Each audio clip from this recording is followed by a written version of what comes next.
Those of you who have been watching this show for a while know who he is. Those who have not been watching this show for a while might not, but you should. It's very likely you read his article about Robert F. Kennedy Jr., which came out just a few days ago. He is a poet, an author, and a wonderful writer, and a longtime friend of our show, here to make his case for Robert F. Kennedy Jr., our great pal, Anis Shivani. Anis, great to see you again, my friend. Thanks. It's just great to be on again. Yeah, great to see you guys. That? You are the OG dissidents. The OG dissident, yes. The longest friend of the show. Right. No, Anis was coming on here when we had like 6 subscribers. 2 of them were our cats. Yeah, right, exactly. Right, exactly. Yeah. And here he is in front of the big crowd under the bright lights down there in Houston, Texas. But you wrote an article that was published in Counterpunch entitled, Should the Left Give RFK Jr.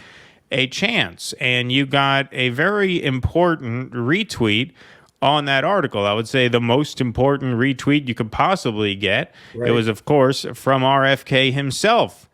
Interesting analysis of my candidacy from a left perspective. The fact that my candidacy is getting positive attention from both right and left demonstrates the possibility of broad-based populism and national reconciliation. Kennedy 24. I screenshotted that tweet at 12:52 p.m. this afternoon. By then, it had gotten almost 750,000 views, and so a lot of people are reading this piece of yours. We've made our position on RFK's candidacy quite clear. I am hung up on the fact that he is running as a Democrat, as is Russell, as are many in our audience, but many in our audience do not share our hang up. And despite that hang up, I thought your piece was, as always, I mean, everything you do is extremely well written and well argued. And I didn't find myself really disagreeing with anything in there. Despite my reservations about RFK on a whole, for reasons we'll get into. But before I start yapping about my point of view, which our audience is surely sick of by now, I want to give you the floor, Anis, to sort of summarize the article a bit and lay out your case for why the left should be perhaps more excited than we are about RFK Jr. Well, thank you. Thanks for the great introduction. I really appreciate your reading my article so carefully, and despite your own reservation, giving it a fair reading. So I really appreciate that. Of course. And I read everything you do. You know that. Thanks. Yeah. So I was really, really excited when I heard his campaign declaration speech, which he conducted for 2 hours extemporaneously. For the first hour or so, he talked about mostly his environmental record, and I think that was to introduce himself to a nationwide audience, many of whom may not know who he is. Maybe they know the family name. Okay, but he's almost 70 years old. He's 69, 70. What has he been doing all his life? And so he talked about his work on the Hudson River, the river cleanup, fighting polluters like Monsanto and other bad polluters. And he talked about how difficult a job that was to fight the environmental degradation because of regulatory capture. The agencies of government all being captured by the very entities they're supposed to regulate and monitor and control. And he was presenting himself as someone in a very good position to step in and bring the process back into balance in a very New Deal sort of way. Now, that's an interesting way to position yourself, to introduce yourself to a national audience right at the start. And he went quite a bit into the weeds for an hour plus before he got into some other issues, like some of the broader economic justice issues and the war in Ukraine and so on. Before that, it was just about the environment, how he personally felt about this, what it meant to him spiritually. And it could have come from an old line conservative, let's say an Arizona Republican or whatever, concerned about the water and, things like that, or a Theodore Roosevelt type of progressive. He's not positioning himself as a radical or of any kind. Like, I'm this socialist, democratic socialist, whatever, the kind of rhetoric that we on the left have gotten used to hearing when somebody rises as an opponent of the orthodoxy.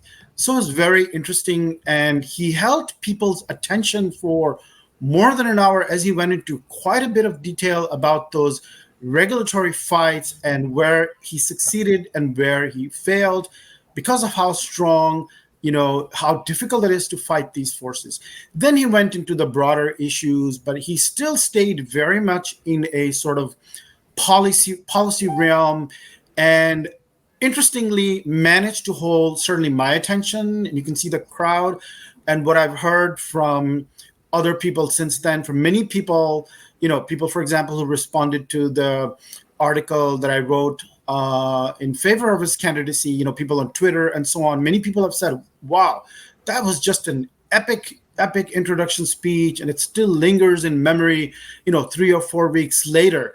So it's amazing that he could get into the policy weeds and do it in such a way to hold your attention, which I'm mentioning because I think there is a force within liberalism that is not completely spent yet. It can still be revived. It can still be brought back to life. It's dead under the Democratic Party and Clinton, Obama, Biden, that sort of, regime that we've had. It is neoliberalism that we are talking about, right? It is not liberalism. So the Democratic Party became the party of neoliberalism. And Robert Kennedy, in contrast to, for example, Bernie, whom I don't know if you guys ever did, I never heard him use the word neoliberalism in my life.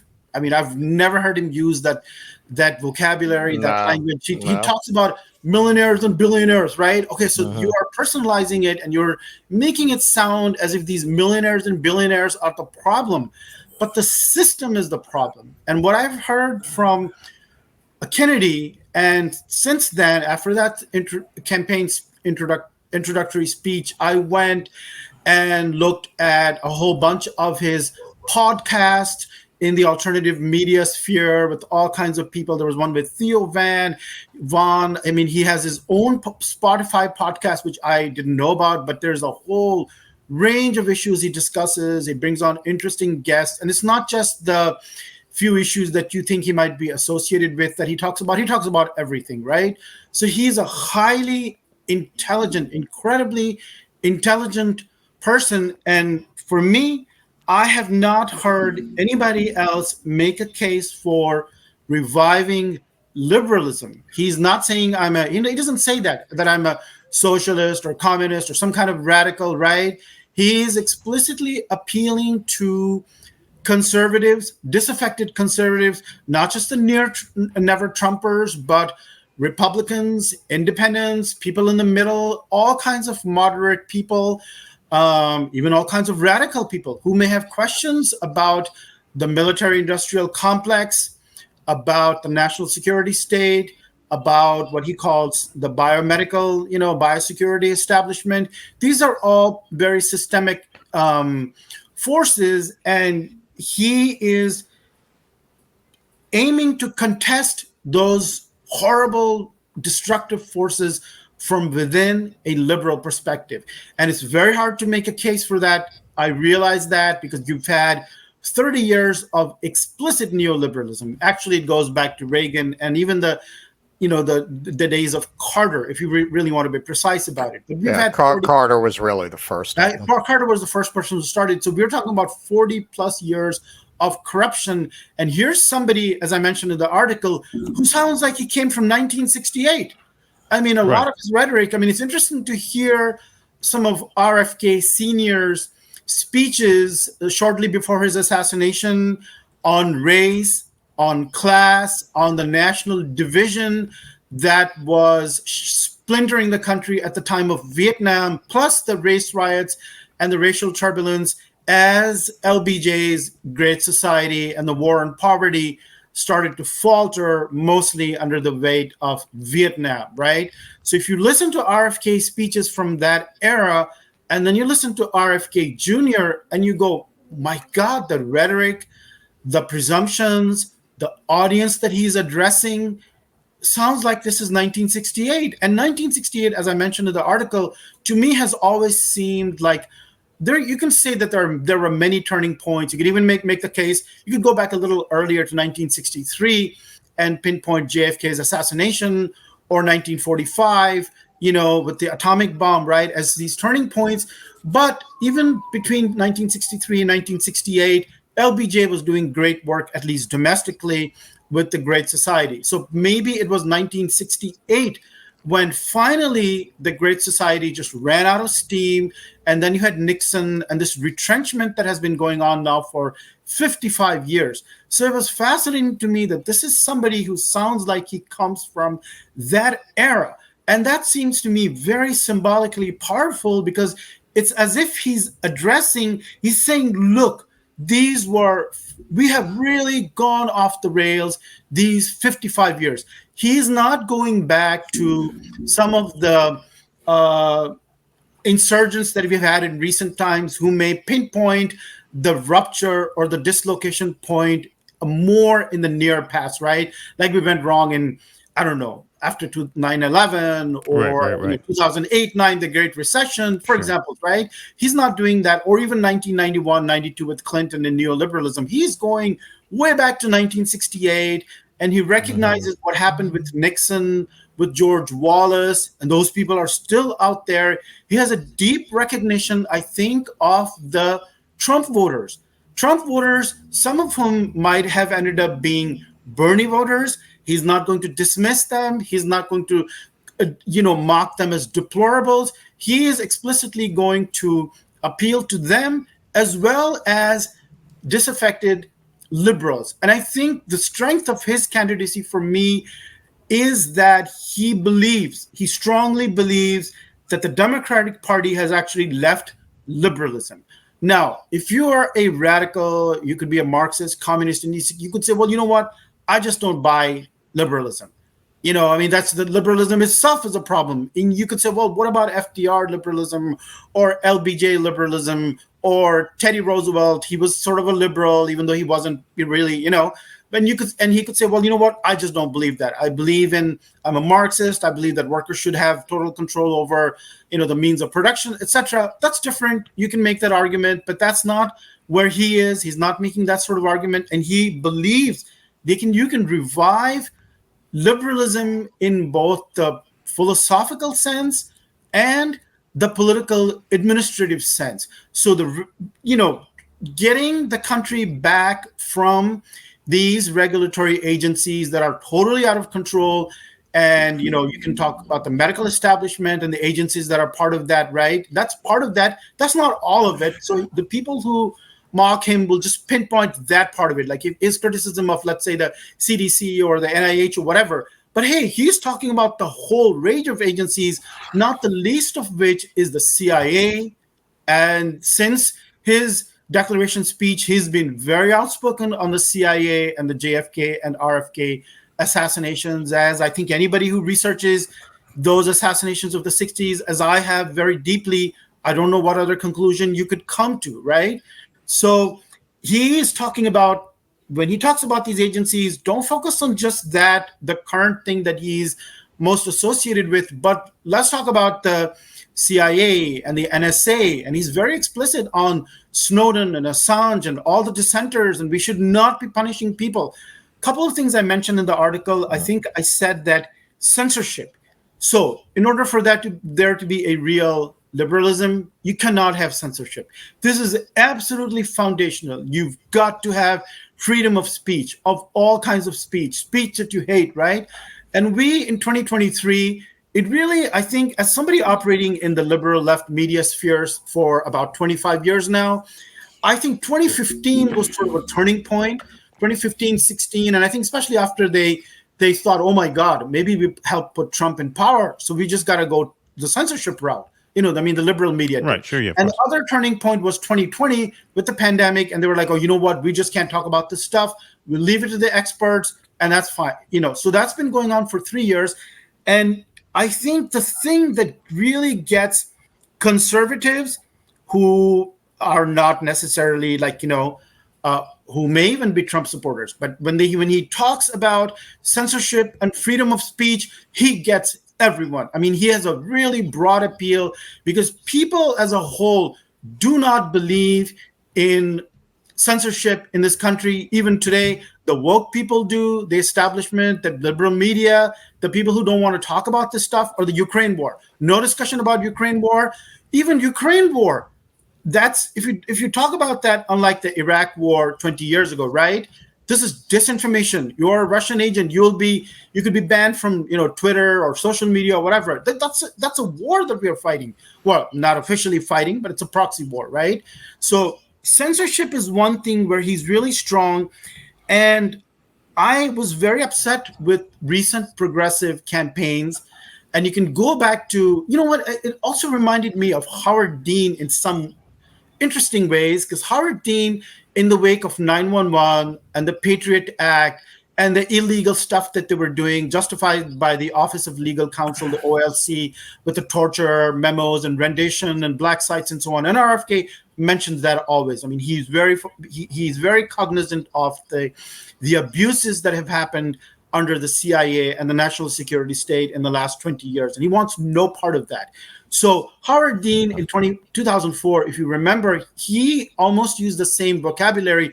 That was another person, not a democratic socialist or socialist, trying to revive liberalism, although, in the end, it didn't work, for different reasons. But Howard Dean's language he went off and got paid. Right, exactly. Yeah. Howard Dean became the DNC chair, and then he became, pharmaceutical lobbyist. Right. So, but he would say, I want my country back. I don't know if you remember that in 2004. I want my country back. And by that, he meant the Bill of Rights, the scream that they got him for, right? RFK is not going to stream. I hope not. But when he said, I want my country back, he was talking about the Bill of Rights, and the Second Amendment, Eighth Amendment, etc. Because this was, nobody talks about it these days among the post millennials. We don't talk about the Bill of Rights anymore, but this was still very much a live issue, maybe the biggest issue in 2002, 3, 4. And he was saying, we've lost the Bill of Rights. The other thing that I mentioned in that article was about empire. And it always seemed to me not just hypocritical, but logically completely a non-starter when in recent years you've had people asking for Medicare for all, free higher education, the Green New Deal, etc. And you want to say nothing about empire, forever wars. Is it okay if I stop you 1 second? Because I actually want to pull up that part of the article, because I thought, as someone who's spoken to you about this a lot, that part really jumped out. Because, you would always talk about all these social democratic reform movements, whether they're centered around candidacies like Bernie, or whether they're just, individual, single issue movements like Medicare for All or Fight for 15. You've always had, I think, a very, very intelligent critique that they are not addressing the backdrop in front of where this, or the backdrop behind, I should say, where this struggle is taking place, and that is the backdrop of empire. So this is from your article. I'm just going to read the first paragraph here.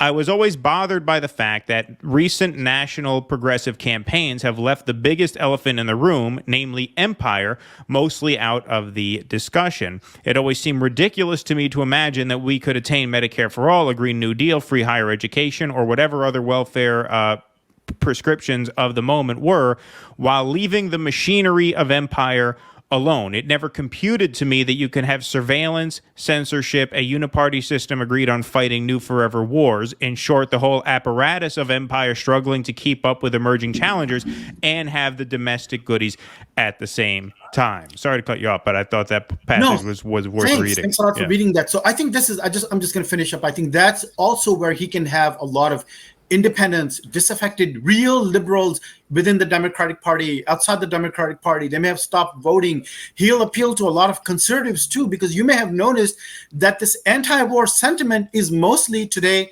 on the conservative side, and not just the Trumpers. There are actual like regular conservatives questioning war, Ukraine empire. Now you could say, well, if their guy was fighting the war, maybe they would be for it. But I think it's more than that. I think there's a recognition that we cannot be fighting these kinds of wars.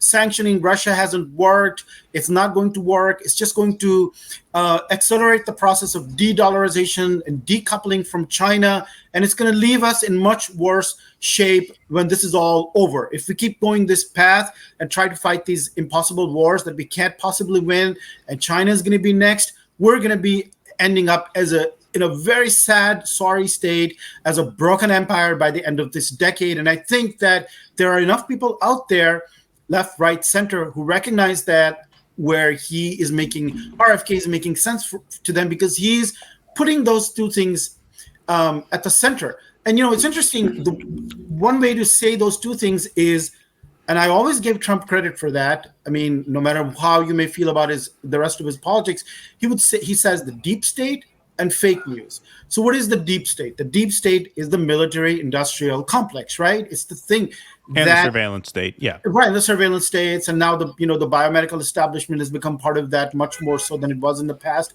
And then fake news, what is that? Except censorship. I mean, all the stuff coming out of the established organs, the Times, whatever, it's just all CNN. It's all fake news. And it's fascinating that they are, quote unquote, fact-checking people. I mean, you know what they did to Trump at that town hall, fact check. Since when did a reporter become the debater? It was supposed to be a town hall, right? And the whole idea, I'm opposed to that. What is a fact in this postmodern world? The facts are just what the liberal establishment believes and is forcing down people's throats. It could be anything. For example, forget about the COVID stuff. It was about Russia, Ukraine. And so the fact checker in that town hall, she's confronting him as if this is a fact. You're fighting a war, Russia, Ukraine, the US, NATO, all that. How can there be indisputable facts in that war, right? And when she said to me, like, are you for winning or losing? And he was brilliant. He was amazing. And RFK says that too. And he says, like, I'll end the war immediately. Trump says the same thing. And in fact, it wouldn't even come to their inauguration, because as soon as Biden left, if that happened, there would just be a reconciliation and peace, because without our support and money and arms, how are they going to fight the war, right? So it is true, it would end immediately. But now he's being confronted as the Russia-Ukraine war is a fact that you must believe. Otherwise, they have to warn their viewers, we're going to censor him. There is misinformation, and we will deplatform you. They can't deplatform him now because he's like, beating the crap out of DeSantis, right? So, so this was very important. The part about empire is that this is just a contradiction in terms, and he's placed that for the first time in my life. I can look back at, Dennis Kucinich, right, in the mid 2000s, when he was saying, well, what was he used to say about, peace? I'm for the party of peace, whatever. I can't remember his words, Yeah, I forget exactly. But no, he was one of the very, very few. You can count on one hand, one of the very literally few one Democrats person on that, who were willing to speak out against Iran. Speak out against, right? And say, look, we can't be doing this. We can't be fighting these wars. We can't have anything at home unless we stop these wars. But RFK is going way farther than anybody. Now, here's the thing. You can call him a liberal. You can call him a Democrat, whatever you want to call him. But look at the substance of his critique. It's going like on just this one issue of empire. It is going as far as you can possibly take it.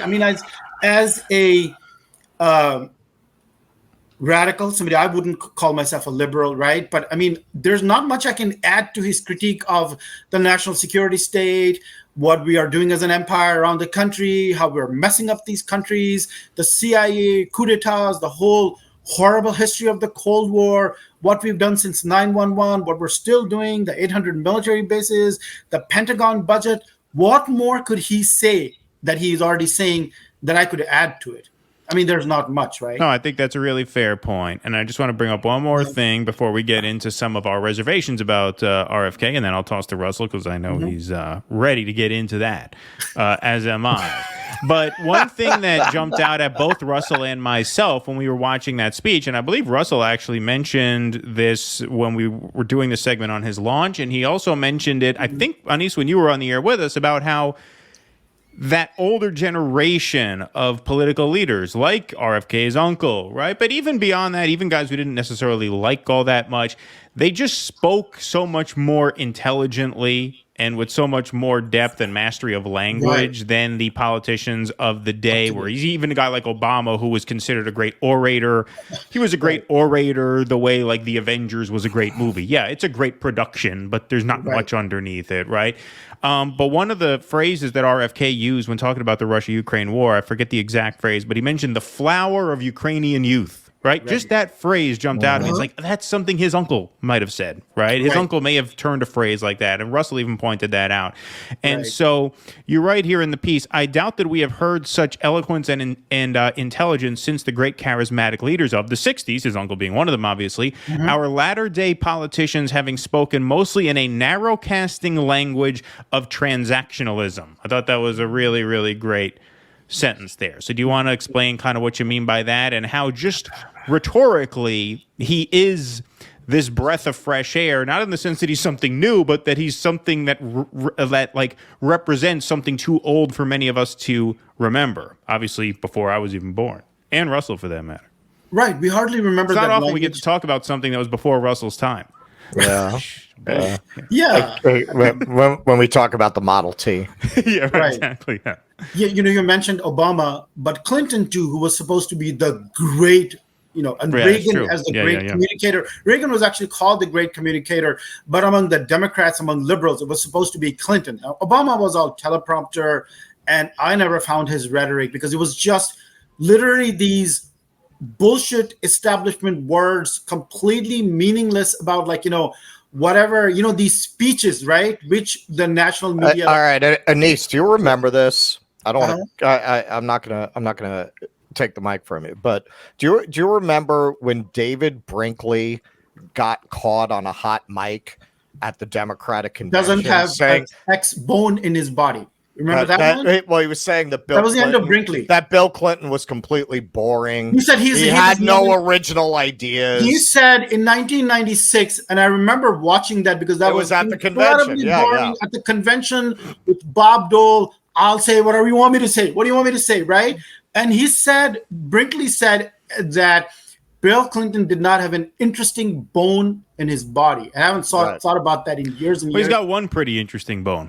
I'll give him that. That is true. See, I was going to say it was before Monica. Yeah. Right. Yeah, he does. But now after RFK, and you said such a breath of fresh air and just the eloquence, and he's not speaking from a teleprompter. He does not. I mean, he can go for hours and hours, and he's also a podcaster, right? So literally, and he doesn't falter, and it doesn't just have to be pretty nice words or eloquence in that sense. What I was saying is that Obama's rhetoric was completely empty. It was just zero. There's no meaning behind those words. It's as vapid as Sarah Palin or Rachel Maddow was in different ways. Do you remember also this is something that's forgotten now because we've become accustomed to it. Do you remember when Reagan came in? Mm-hmm. He's the one who started that. Who started this thing? And it was a point of a lot of discussion that Reagan was such a rhetorical departure into television, away from this tradition of rhetoric. Unlike even Carter. Presidents before him. Carter. Yeah. Even Carter Nixon gave a speech about the national malaise. It was still very much in that tradition of oratory, of you're presenting a conceit and a philosophical idea, and you're building your speech and around it. Reagan comes out and starts basically stealing samples off Springsteen and Michael J. Fox. Where we're going, we don't need roads. Make my day. Right? Go ahead, make my day. You ain't seen nothing yet, or whatever. You can hear it in the songs Schwarzenegger. of a young man named Bruce Springsteen. Like no president had talked that way before. That's why when Nixon went on laughing, it was a big deal because presidents almost didn't deign to recognize the pop culture existed. Right. And Reagan built his speeches around pop culture. Right. Well, let me just finish by saying, when you asked about the narrowcasting language of transactionalism. Yeah. So when we talk about Clinton as the great communicator of the last 30 years in the Democratic Party, well, really, is that true? And I've heard enough of Clinton. I mean, it was the language of triangulation. Sure. Triangulation, taking these little ideas, very little rhetoric, appealing to your immediate sense of gratification.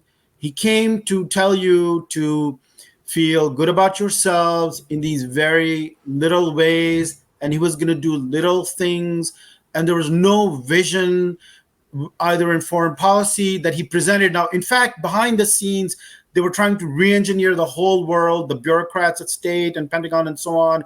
And that's when neoliberalism, more so than even under Reagan, really took off. And they, under the IMF and World Bank and so on, they re-engineered the whole world economic system.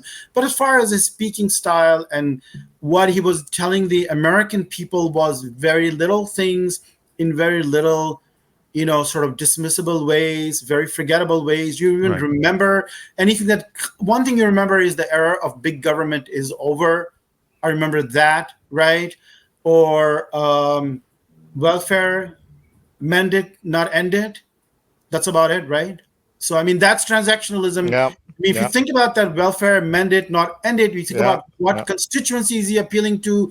What is he really doing? Is there really some racism? It was triangulation. It was triangulation. Yeah, it's triangulation, right? It's trying to have it both ways. Era of big government is over, which he only says at the 1995 State of the Union speech after Gingrich's contract with America. And that contract was the essence of transactionalism, really. It was like appealing to the suburban, exurban, white middle-class people and saying, look, you know what? You're not going to pay. You don't have to make any sacrifices, and you're just going to get it stuff back that you thought you were going to lose after the Cold War. No. You'll be fine. And now we're going to go this way, and there will be no real sacrifice. So, and Clinton is latching on to that. He's supposed to be the great communicator of the liberals for the last 30 years, elevated to this, this pantheon of, So, and then you listen to RFK. He's literally just speaking like, what do we want to hear? The truth, the reality. He could be Jimmy Dore. If Jimmy Dore had that kind of, education and background and experience, I'm talking about in terms of getting to the heart of the matter, the truth, without the bullshit, right? And he's saying, you know what? That's how it really is. And you don't need to have these fancy words. And yet it still sounds beautiful and to me very uplifting because you go like, yeah, this is just put really nicely. And he's, it's not just words. So that's somehow we've gotten away from we've started believing, and I don't know, people made a lot of that, like the MSNBC types about Obama, and they would say like, oh, this is poetry. This is poetry. Remember all that, right? And they would say, well, his poetry. Really? Well, I mean, these people raved about Biden's inauguration speech, which was incoherent. So you can't really go by that. I don't think I listened to that. Yeah. They did. That was one of the best. I don't know if he could have done any better. Right? Yeah. Freedom. I mean, the video, with things like this, it's part of an overall cultural change, right? Like there's a meme a lot of the people who cover pop culture like to use of a guy saying, don't ask questions, consume product and get excited for next product. The product to consume now is freedom, according to that. I have no idea about the reaction, the media reaction to what that 6 a.m. 3-minute bullshit video where he says freedom.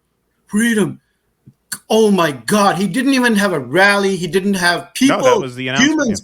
Yeah. He just did this, and that's it. And now he's going to ask people, big donors, for money. And so I bet, I have no idea, but I bet Joe Scarborough and whatever, they'll be like, "Wow, That was eloquent. Of course, they eat But that he literally, shit. and what was amazing to that, and by the way, in the follow-up essay to the RFK piece that I wrote today, which kind of addresses your reservations, and which I mentioned to you in the pre-discussion before the show, is that when Biden said freedom, everything that was on the screen and the events that were happening was anti-freedom. Which is the other incredible. Like, yeah, you right. Exactly. literally talk about censorship or the Ukraine war or whatever bullshit, and you say the word freedom, and it's actually the opposite of freedom. So you cannot get more Orwellian than that. But I bet if he just stands up and says the word freedom, people will say, "Oh, that's eloquent." Barely be able to breathe out the word. Can you imagine him on the stage with RFK or Trump? Well, I could, but that's all I'm going to get to do is imagine it. And that brings us into the second part of the conversation. There you go. Wow, right? what a great segue. That yeah, that's why he's a master of his craft. Yeah, what was that? I'm starting to get the hang of it after 4 years. Communications degree. We don't need no stinking communications degrees. That was very neatly done because you connected like multiple threads in this little sentence. Thank you. I appreciate it. Yeah. Well, thank you. Yeah. Let's get into the second part of this because Russell and I are on the record saying we just can't go there if he's running as a Democrat. And I know what my main issue with this is. My main issue is that despite me agreeing with just about all of what you said, and I am more radical, I think liberalism itself is always doomed to fail because it will always cede ground to capitalism because liberalism allows capital too much room to work, right? I mean, if you allow capital that much room to grow and expand, eventually it will swallow whatever system allows it to expand that much. So, but that's me. And I know that's kind of more or less, without putting words in your mouth, that's kind of you also. Absolutely. But what I will say is my main critique is not with much of what RFK says or much of what you said. It's when you run inside the Democratic Party, the issue is not what you say so much as it is who you're saying it to. To whom is he making this case? Like this article that you wrote, making your case for RFK. Brilliant article. Absolutely fantastic article. I really, I'm not just saying that because I'm your pal. I think it's really one of your best pieces that you put out in a long time. But who's going to read that depends on who's going to win the Democratic primary. The people who vote in the Democratic primary would read that article and their eyes would glaze over. They wouldn't have any idea what you're talking about. You wrote Macbeth and you put it up in a theater where people paid to see Guys and Dolls. As we all know, the Democratic Party electorate are the dumbest people in the country. And so you could make a case like that to them. If the people who dominate the electoral space, if the people who dominate the forum in which you have to compete are just too stupid, quite frankly, to respond to any of that, then you have no chance. And then the question becomes, what happens after you lose? Do you fall in line, as we suspect he will, or do you actually challenge the system in a meaningful way, which is to guarantee you'll be on the ballot in November? In this case, since he's starting as a Democrat, that would have to come in the form of a dirty break where he runs as an independent or on a third-party line in November. I'm not confident he'll do either of those things, which is my main reservation about his campaign. But Russell, do you want to add to that a bit? All right. So, the Kennedys are an interesting case in building on what Keaton's talking about with liberalism not working. The Kennedys came up out of these very corrupt urban political machines where, in New York, it was Tammany Hall. In Boston, they had their own version of that. Where the Irish rose up as the political class in these cities that had a lot of immigrants because they were the only ones who arrived in America speaking English. So all the immigrants got behind them as kind of the spokespeople for the interests of the poor and struggling urban classes. The Kennedys were kind of the apotheosis of that. And in a lot of respects, it's very much like what you see in empires, right? Where you have Genghis Khan establishes it, and there's a vigor in the first generation or two after that, because you have a next generation, next two generations that's close enough to the earth, close enough to the gritty realities that brought them to power but they have the advantages of education and knowledge of governance that the founder of the line didn't have. And very often that leads to, the best of the line in this period. So the Kennedys are really the full flowering of that working class Tammany Hall effort to overthrow the Republican Protestants and their class and the class that they represented. So you get to John, you get to Robert, to some extent Teddy, just don't get in a car with them. And you have the full flowering of that effort. So RFK is an echo of that. That's what you hear in his rhetoric. He's the last of his line, not literally, but figuratively. He's the last. He's the end of that. And that's part of why it's so moving, particularly if you have not had your, brain rotted by technology and you're able to follow language that's that complex over that long a speech. You're going to really appreciate it.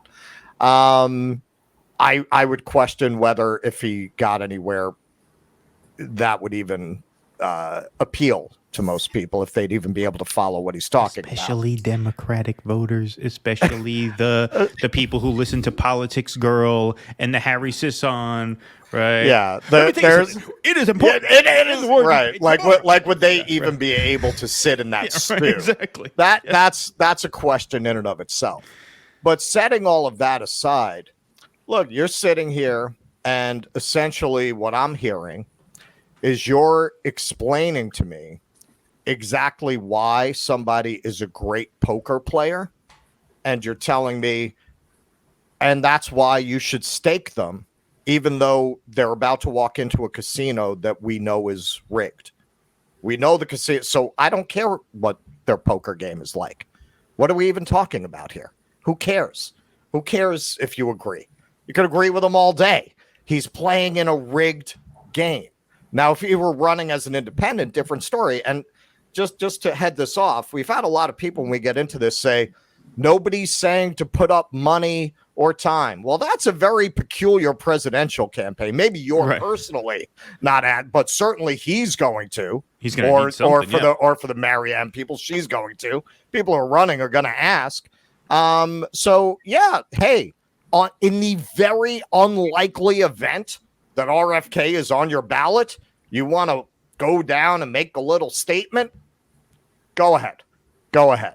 What we're talking about is, do we get behind this campaign? Not as long as he's running as a Democrat. You got to be a special kind of stupid to get involved in a Democratic primary when the DNC literally walked into court and said we could pick the candidate in a back room. We have no legal obligation to run a fair primary. They will let RFK be the nominee like they're going to let Bernie Sanders be the nominee. They will never let they would sooner let Bernie Sanders be the nominee. Of course, no question about it. They will never. They got their super delegates in the worst case scenario because of what Keaton has often pointed out about Democratic voters. They're not going to need that. Right. And if you looked at the polls this week, I know a lot of people made a lot out of it. Hey, he's 33%, I think it was 34%. I think it was 35, yeah. In a general poll, which again begs the question. Okay, why is he not running as an independent? He's running as an independent. This is a whole different conversation.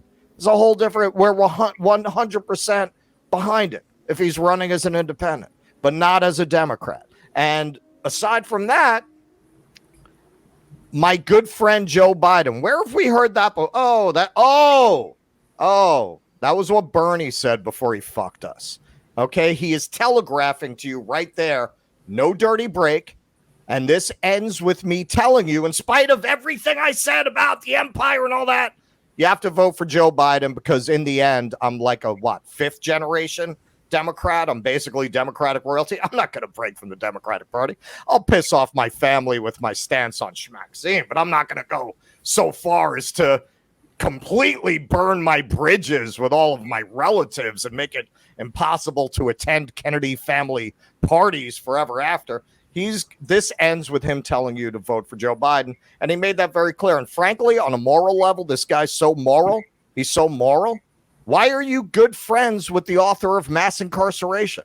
Why do you refer to somebody who opened, this is not 50 years ago, who opened his campaign in 2019 talking about how well he worked with those segregationists and how they never called him boy. They always called him son. What the fuck did that mean? That's how he opened his campaign. Not 50 years ago. This is 4 years ago. He's still talking very fondly about the work he did with those segregationists. And it's not even as if you could say, well, you know what they did? They put up affordable housing together, so you could kind of see what he means. What did he do with them? He created the carceral state as we know it. That's the work that they were able to do together in a bipartisan spirit that he's still nostalgically looking back on, so much so that God knows how many electric shocks they had to give him to get him to stop saying racist things. He hasn't said anything in a while. I think the last one was, if you don't vote for me, you ain't black. That was the last big one. But clearly that's where his head's at. You know, like it seems like they locked him in a room and just literally shocked him for a month until he stopped saying shit like that. So why are you describing him as your friend? You're so moral. Why is that your friend? Why don't you open your campaign by saying Joe Biden has arguably done more harm to black and brown people than any living politician, and he should be in prison, one of the prisons that he threw 2 generations of mostly black men into. That's where he belongs, not the White House. I'll tell you, man, if he opened with that, I might think about backing him even as a Democrat. The fact that he won't do that tells you this is all a fucking game. This is all a game, and anyone who really gets invested in it is going to be taken for another ride. All right, let me just add one more thing to that, and then I'm going to toss to Anis because I know you have an answer to this. No, it's okay. As I know Anis has an answer, but I just want to add one more thing. When it comes to this question of empire, which I think RFK speaks very well on, he speaks better on it than any candidate we've supported in our lifetime has spoken on that. Even Bernie didn't talk about it, including Bernie, right? Okay, so if you are serious about the necessity for reeling in the just obscene excesses of this empire, on those grounds, Trump is the candidate you should back over Biden if that's your number one issue, right? I mean, how do you turn around and say, well, no, vote for Biden, who's getting us into not just World War III, but it looks like World Wars III and IV, right? If he gets 2 terms. Go vote for him against the guy who promises to end the Ukraine war within 24 hours of taking office again, right? So anyway, that's what I would add to that. But go ahead, because I know you have an answer, Anis, so I want to give you the floor again. That's a good point. That's an excellent point, and all very good points. I will just ask, I've got like about 10 different lines of response to what you guys said. I'll just ask Russell, like, if he denounces his good friend Biden, doesn't it logically lead to him needing to denounce Democratic Party voters as well? Because they support him, they love him, and as Keegan, as you said, they're the dumbest voters in the world. Shouldn't he, according to your logic, he should start his campaign by saying, well, fuck you voters. You're dumb as hell. No, he should start the campaign by saying, fuck you Democratic voters. I'm running as an independent. Yes, absolutely. That's it. Yes. That's okay. Does Biden have support among independents too? Maybe a little bit, but no, he's actually losing independents to Trump by quite a bit. You can't win elections unless you have a large part of the independents too, right? Well, I think he could stitch together. Look, I think he could stitch together a coalition. He's one of the very few people who I actually think could win as an independent because of that Kennedy name. Possible. He could peel a lot from Trump. Because he could of peel the Kennedy name Biden. and because of who his opponents would be. Right. But whether he could win or not, look, if he runs as a third party, look, here's the point here. So if he runs, majority of independents, does he start off by saying, you dumbass Democratic and majority he doesn't have to put it as on the nose as I would by saying you dumbass Democratic voters, but he should absolutely that's come the same out as denouncing Biden, right? Because if you denounce no, because you could denounce Trump without denouncing his voters. There's a way to attack Trump without calling his voters deplorable. That was our whole argument for Bernie in 2016 is, yeah, he's opposed to Trump, but he doesn't insult the people who voted for Trump. So there is a way to attack Biden very, very harshly without insulting his voters. Now, me personally, I would love him if he insulted his voters, since that's my beat, right? But but he should absolutely start out being extremely hostile, if not more hostile to Biden than to Trump. And look, where the voters go, the voters are going to go where they go. So look, in all seriousness, should you start by attacking the voters? No. But you should definitely attack Joe Biden to the point where his most loyal voters, i.e. the, politics girl, Ukraine flag waving shit libs, you should absolutely antagonize them as much as possible from the jump. Yes, I do think that. Right. Because the Bernie 2020 campaign was an experiment in trying to appeal to their better judgment and win them over. Yes. That was the experiment. And all the people you win by right. attacking them outweighs the number of them you're going to get. Because you're going to get none of them. You're going to get nothing. Right. Nothing. You're much better off That was the Bernie experiment. That's why I did not fault Bernie in that 2020 campaign. I didn't fault him for parroting the Russiagate stuff. I didn't fault him for going along with the impeachment stuff, even though a lot of people with my politics were very, very upset about that. I said, look, guys, he has to win a Democratic primary. You can't win a Democratic primary by sticking your thumb in the eye of the MSNBC crowd. You have to try and appeal to their better judgment to get them to come around and vote for you. I was all in for that in 2020 because that was the best chance we had to fast track those policy items that I thought were very, very important. But the way that primary played out in the 11th hour proved to me, and should prove to anybody, and I thought it proved to you, Anis, because you wrote a wonderful Dem Exit article that none of these outlets would touch. And so I told you, hey, I'll take it. We published it, and it did really, really well. It was a great article. Like, that should have been the end of trying to appeal to the Democratic primary power base. Those PMC, MSNBC addicts, they are garbage. Garbage. We don't care what they think. You can win an election without them. Trump proved that, right? You can beat them. There's more of everybody else than there are of them. You have to build a coalition there because this Democratic Party road is just a dead end. Anyway, sorry. I know you wasted your response by asking me another question. So I'm curious to hear what you think. No, not at all. Yeah, no, I mean, these are good I know it sounds points. like I'm beating up on you, but I value what you have to say tremendously. So I want to hear your answer. No, not at all. Yeah, no, I mean, these are all good points. And I raised a lot of them today in this follow-up essay that I wrote. I want to start by saying that I think we're fighting the last war with all these comments. These questions, I think, should have been raised and with more skepticism in 2019 when Bernie 2020 was running. So I understand where that motivation, that feeling comes from. Well, okay, my good friend Biden. I'll say about that Bernie saying my good friend Biden and totally disarming himself during those fake debates, the whole fake campaign he ran. He didn't just not fight Biden, but he didn't oppose any of his opponents, even Elizabeth Warren. He was like, okay, if you guys hand me the nomination on a platter and give it to me without my saying anything negative about you, fine, I'll take it. I'll do it, But if I have to fight for it, I'm not going to do it. If you hear RFK saying, I don't know if he's used the words "my good friend," but whatever, he may. He said they've been a family friend for like 40 years. Family friend, right? Okay, but immediately the criticism that you hear from him about Biden on policy, that's what I've heard, on policy after policy, on everything.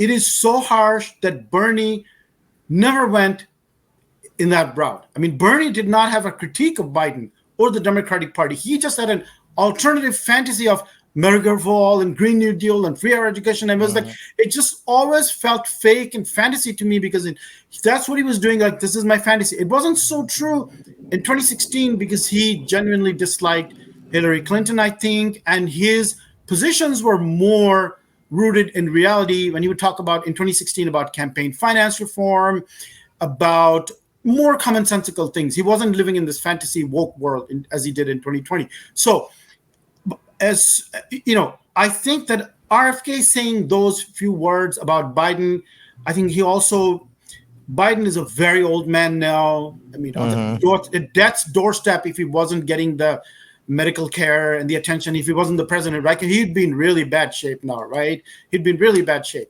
So I think he's sort of being also a little respectful for him. Toward him. It's like the Bathory Castle. All the young virgins are disappearing since he became president. Since he became president.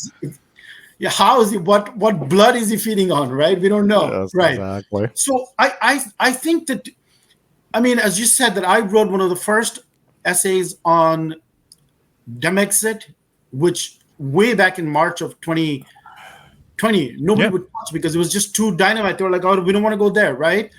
Then Demexit became really a thing, and people were like, okay, Demexit, fine, okay. So here I am now. He's running as a Democrat. I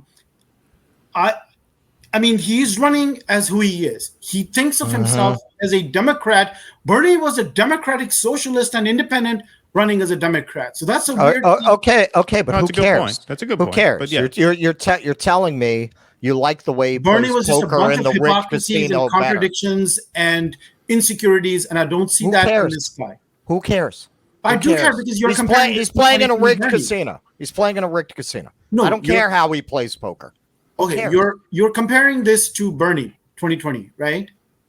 So that's why I'm bringing anybody who runs in a Democratic primary is playing a game in a rigged casino. All right. Well, now if you came out and you said, yeah, no, I'm going to use the apparatus of the Democratic Party, and then I'm going to make a break at the end of it. Now you got people who have this fantasy. No. He's just biding his time. Yeah. Okay, well, let me just do people remember beyond like what they had for breakfast yesterday? Do you remember how this ends? Come on, man. Look, he's telling you straight out. He's already signaling, my good friend Joe. He's already telling you. I am not gonna burn these people. Now, if you can't hear that, or you want to hear it another way, I'm not hearing that pretend at all. He didn't say what he said. Let me tell you why I'm not. I'm using a general you. I don't use specific. I mean, Bernie comparison is important because we all realize and accept what Bernie did to us, to the left movement, how he shattered it, how he was a sheepdog. And I'm telling you that I don't see this rhetoric and this sentiment in RFK. And, the proof is what's happening now is that in less than a month, in just 3 weeks, he's at 35, 36 in a general poll. He's at 19%. I expect that to go up in the 20s, 30s, and 40s in short order. Then what happens? So he's running as a Democrat. If you're pulling even with Biden at 45, 50, whatever, then what? How can he not have primary debates? How can he compare? They won't. Well, we'll have. Okay. Hey, man. If I'm wrong, people can have a good time at my expense. Well, in a way, but I am telling you, RFK could be at 85%. They're not going to give him a primary. What you're saying is that you not only not have faith in the Democratic Party, but what you're really saying is you no longer have faith in the democratic system, in liberalism, in none of this. This can't work because No, I said he should run as an independent. So we're talking about how a specific organization, talking about the running Democratic in a National primary. Committee, we're talking about how they do business. They've already told us how they do business. Right. They Simone told us Sanders just went on the TV and said the DNC will not facilitate a primary process because there is an incumbent who wants to run again. That's right. it. So that's not an indictment of the overall system. How would he be doing as an independent? Would he be a Howie Hawkins? Would he be a Ralph Nader? No, he wouldn't because his name's Kennedy. not Howie Hawkins. Right, his name is Robert F. Kennedy. Right. So now you're buying into the argument that a large part of it is just his name. Well, no, but there needs to be. Look, what my argument is. I don't think it's just the name. I think he's able to put together a lot. Look, man, a lot of those Trump people, they don't like Trump. They like him. The Trump people like him. Trump people like RFK. Yeah. A lot of progressives like RFK. If you give them somebody who's going to kamikaze the establishment like Trump will, who's more credible than Trump, who's not a New York loudmouth, I mean, that's one of the funniest things for me as a New Yorker because these people traditionally don't like us. And the fact that they've rallied around a guy who could not be more of a stereotypical loudmouth New Yorker is funny. You give them an option of somebody who's going to piss off the Morning Joe crowd as much as Trump does, who's not Trump, he'll be able to peel away a lot of them. You know, I'm not saying he has no political potential. I'm saying he has no future inside the Democratic Party. And as long as he's running inside the Democratic Party, while at the same time, just like Bernie, not really being willing to go at Joe the way you would go at Joe if you don't give a fuck. He's gonna go after Joe. And can I just respond to is good friend Joe? Is good that Joe? Is good friend Joe? I'm not hearing Bernie's attitude toward Joe Biden in RFK at all. I'm not hearing that. I'm really not. And you know, as far as his rhetoric is concerned, you know, you mentioned sort of the throwback to RFK Sr. But I think what's interesting and the reason why I mean, a number of things. As I said, this is not 2020. Empire is teetering and tottering. It is in much, much worse shape than it was in 2020. The situation is really fragile. Biden is fragile. They're putting up this front like he's unbeatable. He's going to beat Trump. Trump is like beating him handily, right? As is DeSantis, but Trump even more so. So I think look at what's happened internationally with China, developments in the Middle East. China is so much more empowered. The de-dollarization is beginning to take place. The empire is so much weaker in 2020. Biden is their figurehead. It is not 2020 when he came in at riding, you know, the fears of the pandemic and like, I'm just going to do this. If they can't run Biden, they'll grab one of their goons off the bench. They don't give a fuck. They are not going to allow anybody to take over that party who's going to end their grift. It is not a political party. It is a make work, make opportunity, make wealth party for the PMCs and consultants who control it. It is one big fucking scam. It's a scam. They have no interest in democracy. They have no interest in morals. They have no interest in fairness. They are going to keep their grift going. The real issue they had with Bernie was that he would have driven all the money lenders out of the temple. He would have fired all of the consultants. All these people would have lost their jobs. They are not going to let anybody lead that party who's going to fire them.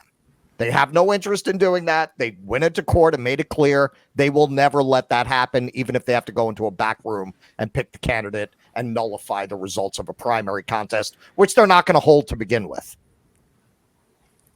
Well, I'm going to say that Bernie was a very insecure individual, and he attracted many insecure supporters. I've noticed one thing is that, you know, we were in this whole Bernie sphere in both 2016 and 2020. There's so far seems to be very little crossover of Bernie 2020 supporters to RFK. I don't know if you've noticed that, but I find that really fascinating. And some of them will just say, like, you know, well, the one issue that we know, the unmentionable, where so they're like, oh, you know what, right. You know, that's, you know, I can't do it either personally. Or they say, well, the others, it's going to be a deal breaker for the others. They say that, but other than that, I mean, it's just fascinating that he could be aligned with all of their issues that they supposedly care for, right, in 2020, and yet they don't want to go there. And I think it's fundamentally a Bernie. No, but Anis, once again, sorry, I don't mean to cut you off, but no, but you're making my argument for me here, which is the reason the Bernie people aren't going to RFK is because the Bernie people are too blue-pilled at the end of the day, despite their support for Medicare for All and the Green New Deal. They're too blue-pilled at the end of the day to go for RFK. Why? Because they're fucking, what's the word I'm looking for? Democrats, right? That's the operative concept here. That's why the Bernie people won't go to RFK, because he challenges that orthodoxy too much.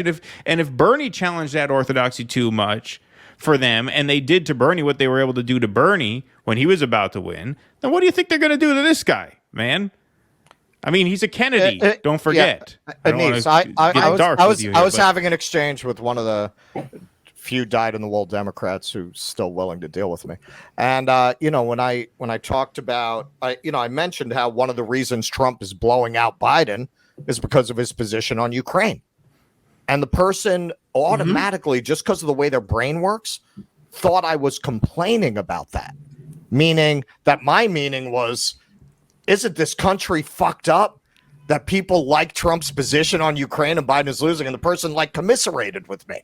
Oh yeah, that's terrible. They don't care what it's going to mean to world democracy. This is how fucking brainwashed these people are. That's RFK is going to win those people over. Like, you're assuming a Democratic base that would agree with him on any of this. He's doing this well in national polls because he's getting some Trump people.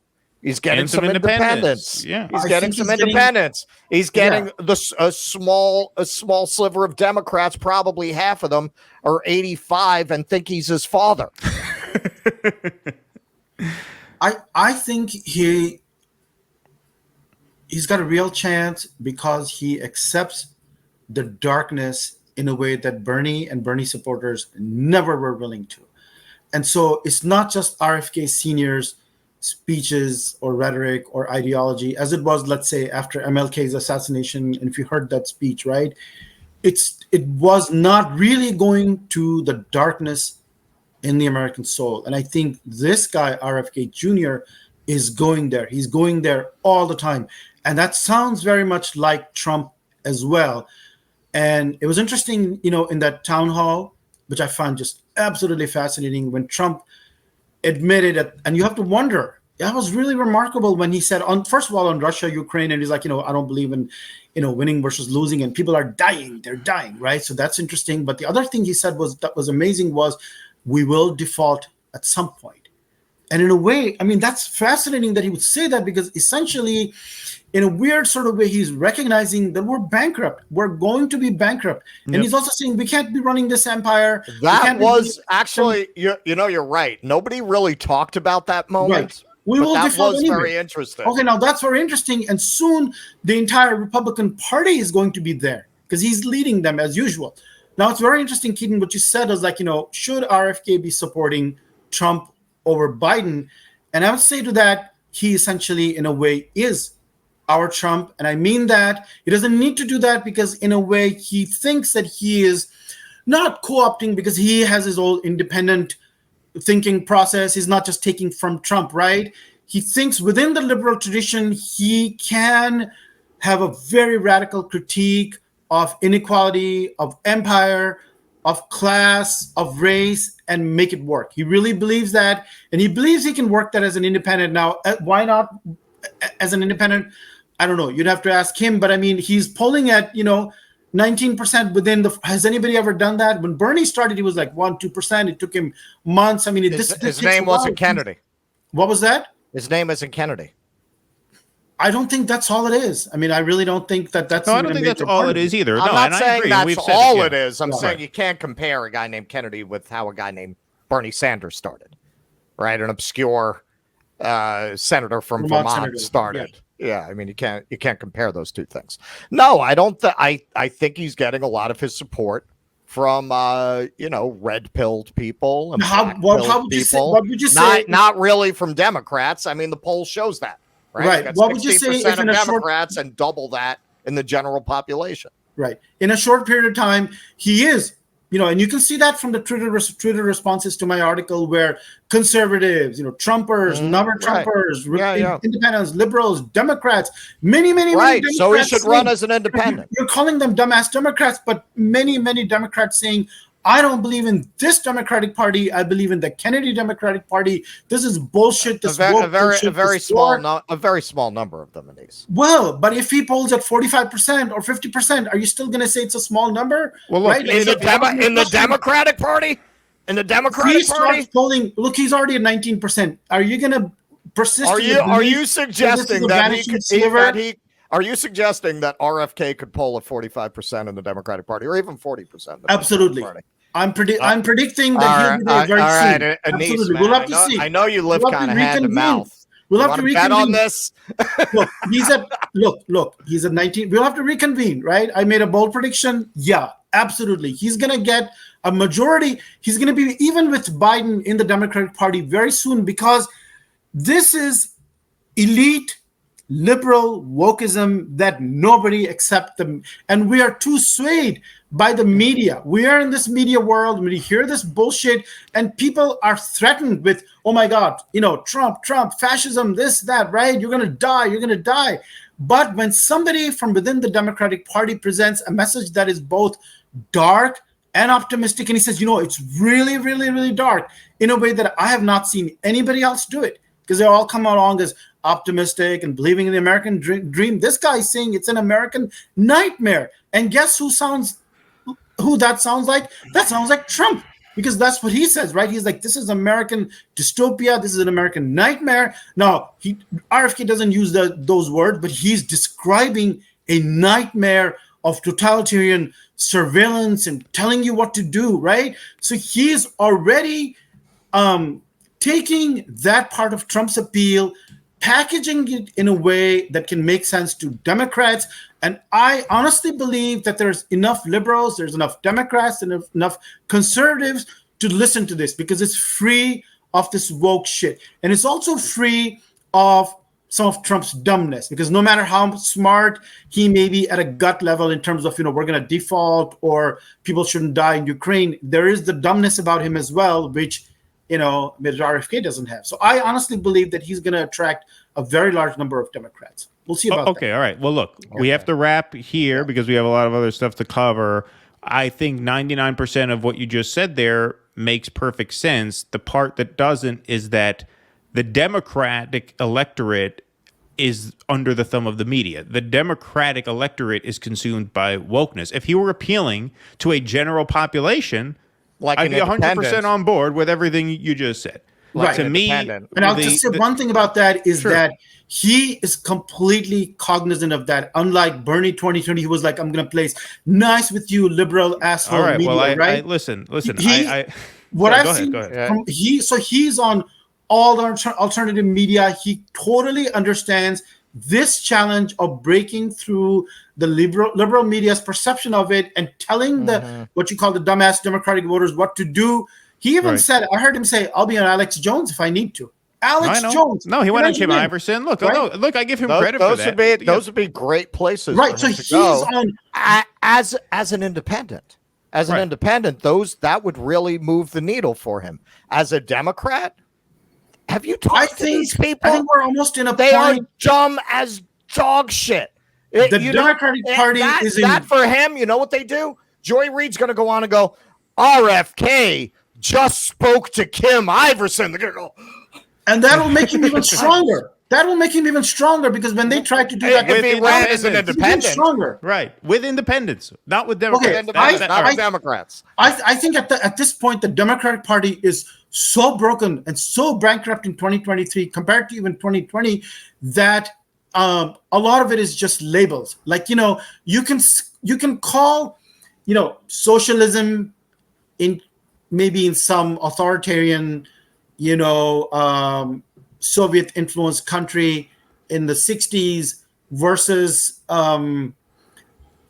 California in the 70s or 80s, which was a liberal state. It was not socialist or communist, but life was so much better than even under communist paradise. If you look at education, healthcare, quality of life, right? Sure. So similarly, working man's paradise. Right. So that's, and you could say, well, they were just liberals. I'm a Marxist and I reject that. I think that this, even getting hung up on, we'll have to see how that works. And that is his challenge, right? How can he negotiate? He's running as a Democrat in the Democratic asshole party, which has just told him no debates, right? They've told him no debates. We're not going to have a primary. And they're not going to. Right. So how is he going to handle that?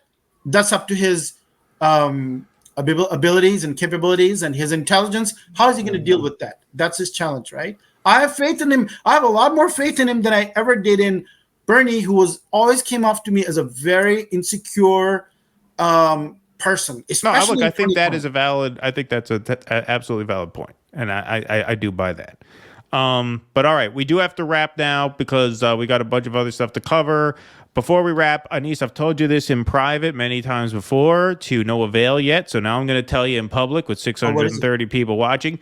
You have to start a Substack.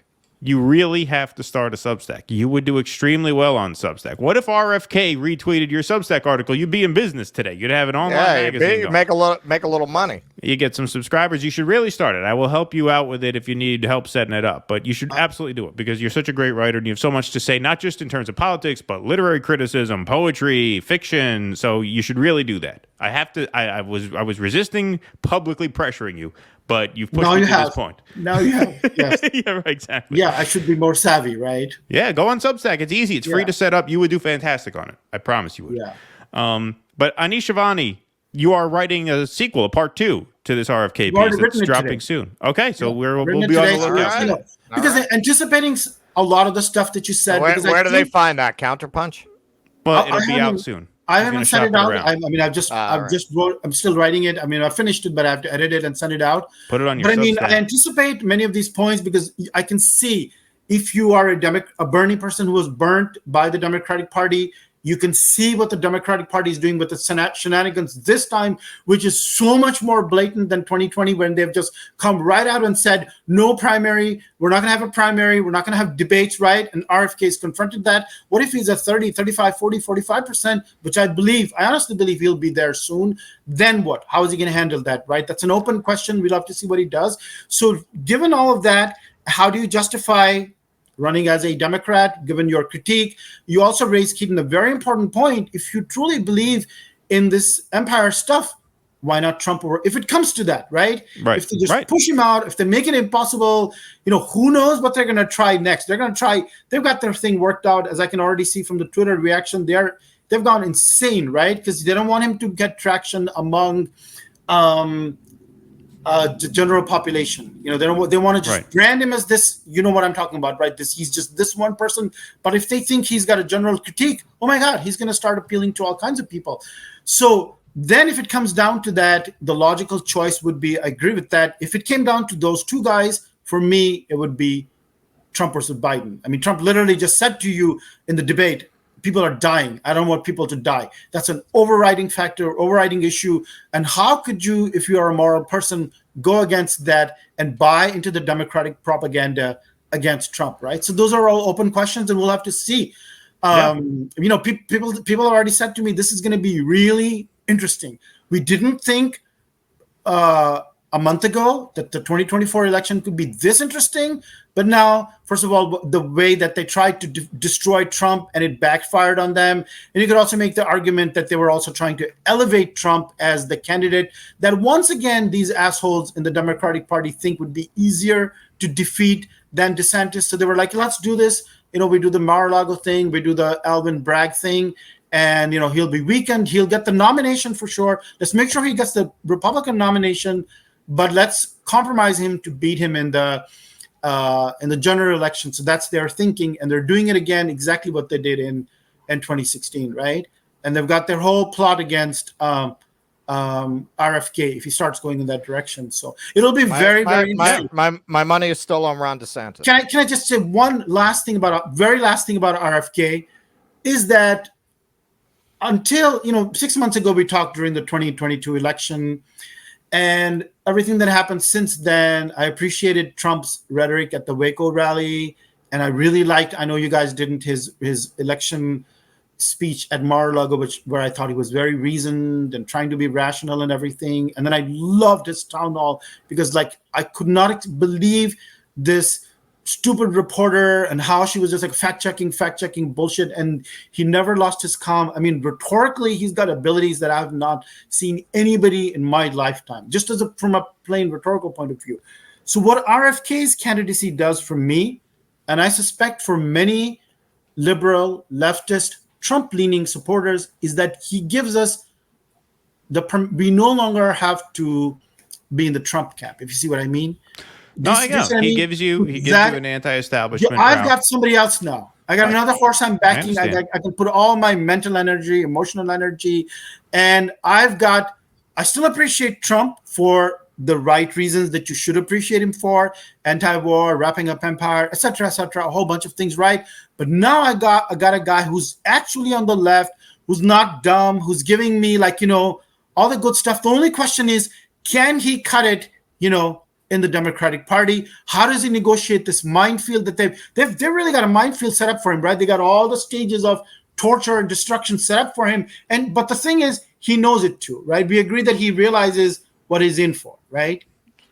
So how does he handle that? But at least I'm not like, I don't have to watch Trump's town halls. Yeah, no, I understand. It gives you something else. Look, to follow. I mean, when they make sure that he doesn't get the nomination, at least, he got out a little bit. He got some air. He got to talk to people a little bit. He got the nosh. It's probably there's good food at the Iowa Fair. You should have targeted that citizen. I know. We should be. He got the all right, Anis. We're gonna move on because we got a bunch of other stuff. But it was great to talk to you as always. Thanks a lot. We'll talk to you down the line as these things develop. Yeah, we'll see what happens. It's going to be very, very, very interesting. Much more interesting than I thought. If RFK hits 45% among Democrats, Trump was doing not as well. I will do my interpretation of Karma Chameleon in full drag. You will. Okay, so this is on record, right? That's on record. RFK will be at 45%. I said it. With Democrats, not with the Democrats. Yeah, he's going to be really in. All right. Like full really Karma strong Chameleon. Position. That's what I'm saying. Karma Chameleon. We'll have to see. Alrighty, Anis. Thank you so much. Great to see you again, my friend. All right. Please clap.